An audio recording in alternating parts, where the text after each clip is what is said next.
Kapan kalian tahu ada pahlawan dari suku Tionghoa di era modern ini yang mengabdikan dirinya di tanah Papua? Chiu Hoa Liang atau yang lebih dikenal dengan nama Daniel Alexander adalah anak kedua dari 4 bersaudara. Beliau lahir pada tanggal 22 bulan 3 tahun 1956.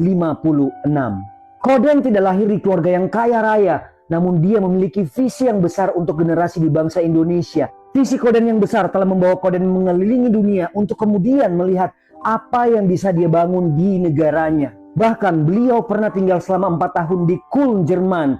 Jadi jika ditotal, beliau sudah pernah hidup selama 10 tahun lebih di Eropa. Chiu Hoa Liang ini hanya lulusan SMA, tapi karena semangatnya dan mimpinya terhadap dunia pendidikan, maka dia bisa menguasai bahasa Jerman, bahasa Belanda, dan bahasa Inggris tentunya. Setelah mengabdikan dirinya kurang lebih selama 10 tahun lebih di Eropa dan di Amerika untuk mahasiswa-mahasiswa Indonesia yang ada di sana, akhirnya beliau memutuskan untuk kembali ke Indonesia.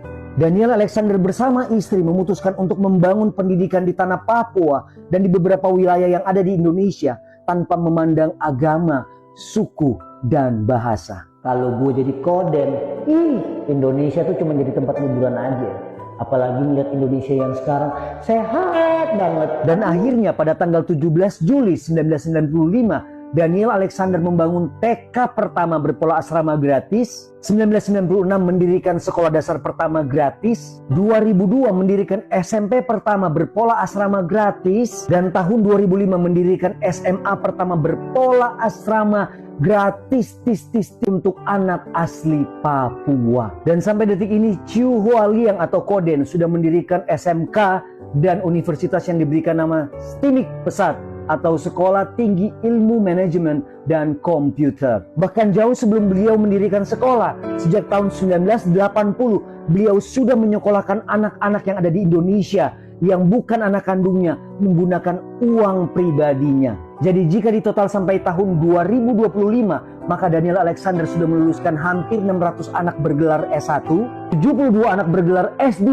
11 anak bergelar S3, 14 anak dokter umum, dan 2 dokter spesialis. Bukan orang kaya, tapi beliau mau memberikan asetnya untuk mencerdaskan generasi yang ada di bangsa ini.